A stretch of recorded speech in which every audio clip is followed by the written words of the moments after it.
Hello అండి, నమస్తే. Welcome back to my channel Nikki home. ఎలా ఉన్నారండి మీరందరూ? నేనైతే సూపర్గా ఉన్నాను. ఇవాళ నేను మీకు చూపించబోయే రెసిపీ గుజరాత్లోనే స్పెషల్ ఐటమ్ అండి. దాల్ కందిపప్పుతో చేసే పప్పు చాలా చాలా సూపర్గా ఉంటుంది. మళ్ళీ ఎలా తయారు చూద్దామా పదండి. మరి ముందుగా ఇక్కడ నేను 3/4 కప్ వరకు కందిపప్పును తీసుకొని ఒక 2 సార్లు వరకు వాష్ చేసుకొని పక్కన పెట్టుకోవాలి. అలాగే ఇందులోకి నేను 2.5 కప్పు వరకు నీళ్ళని తీసుకున్నాను. మనం ఏ కప్పుతో అయితే తీసుకున్నామో ఈ కప్పే నుండి నేను తీసుకున్నాను. ఇదే కప్తోనే వాటర్ పప్పు కూడా మనం కొలత తీసుకున్నాము. ఆ తర్వాత 6 నుంచి 7 విజిల్లు వచ్చేంత వరకు మనం కుక్కర్లో పెట్టాలి. ఎందుకంటే మనకి ఇది మెత్తని పేస్ట్ లాగా అవ్వాలన్నమాట. ఇలా స్మూత్ పేస్ట్ అవ్వాలి. మనం మిక్సీలో వేస్తే ఎలా పేస్ట్ అవుతుందో అలా బ్లెండ్ చేసిన పేస్ట్ లాగా అవ్వాలన్నమాట. చాలా టేస్టీగా ఉంటుంది ఈ పప్పు. గుజరాత్కే స్పెషల్ దాల్ ఇది. మనం ఇందులోకి ఒక 3 పచ్చిమిర్చిను అలాగే ఒక 1/2 ఇంచి వరకు అల్లం ఇలా కచ్చా పచ్చగా దంచుకున్నాను. ఒకవేళ మీకు కావాలంటే ఇవి రెండింటిని కూడా మిక్సీకి కూడా యాడ్ చేసి మీరు వేసుకోవచ్చు. నేనైతే దంచుకున్నానండి, రోట్లో దంచాను, ఎందుకంటే ఆ టేస్ట్ వేరే వస్తుందనేసి. ఇందులోకి 1/2 స్పూన్ వరకు పసుపు,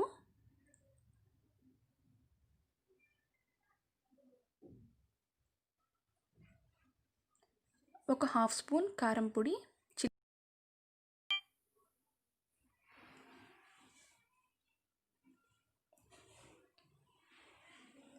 ఒక 1/2 స్పూన్ వరకు ధనియాల పొడి అండి, కొరియాండర్ పౌడర్.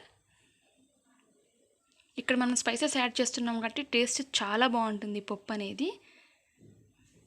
అలాగే ఒక 1/2 స్పూన్ వరకు క్యూమిన్ సీడ్స్ పౌడర్, అదేనండి జీలకర్ర పొడి.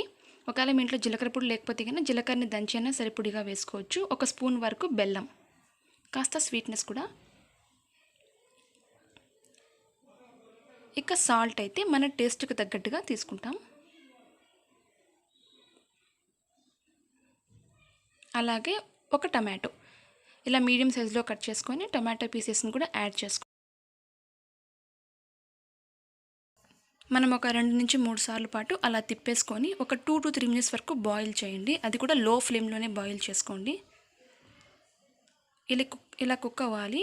ఇలా అవుతున్నప్పుడు ఒక కప్పు వరకు ఎక్స్ట్రాగా వాటర్ తీసుకొని యాడ్ చేయండి. ఎందుకంటే మనకి పప్పు కాస్త నీళ్ళగానే ఉంటుంది, కానీ టేస్ట్ మాత్రం అదుర్స్ అంటారు. ఇంకొకసారి మనం కలిపేసుకుందాం ఈ పప్పునంతా కూడా. మనం లో ఫ్లేమ్లో బాయిల్ చేసుకోండి ఈ పప్పుని ఒక 5-6 నిమిషాల పాటు. అంతలోపల మనం దీంట్లో పోపు పెట్టుకుందాము. ఒక చిన్న పోపు గిన్నె తీసుకొని అందులో 2 స్పూన్ల వరకు నెయ్యిని వేసుకొని ఆవాలు జీలకర్ర వేసాను.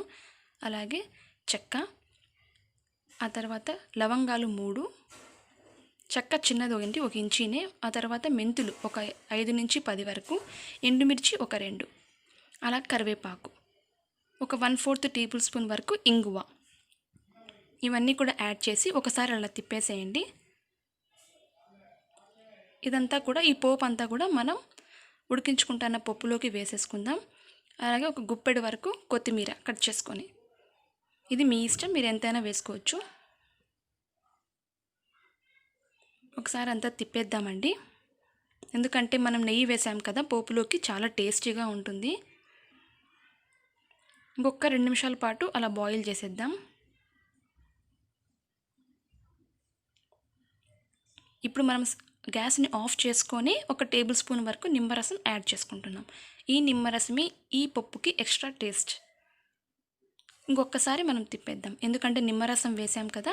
గుర్తుపెట్టుకోండి, గ్యాస్ ఆఫ్ చేసిన తర్వాతే మనం నిమ్మరసంని యాడ్ చేయాలి.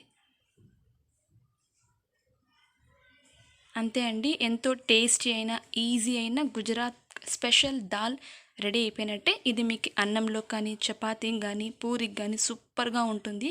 చాలా తొందరగా కూడా అయిపోతుంది. మీకు గనక నా ఈ వీడియో నచ్చినట్లయితే లైక్ చేయండి, షేర్ చేయండి, సబ్స్క్రైబ్ చేసుకోండి. పక్కనే ఉన్న బెల్ ఐకాన్ కొట్టడం మాత్రం మర్చిపోవద్దు. Thanks for watching. బాయ్.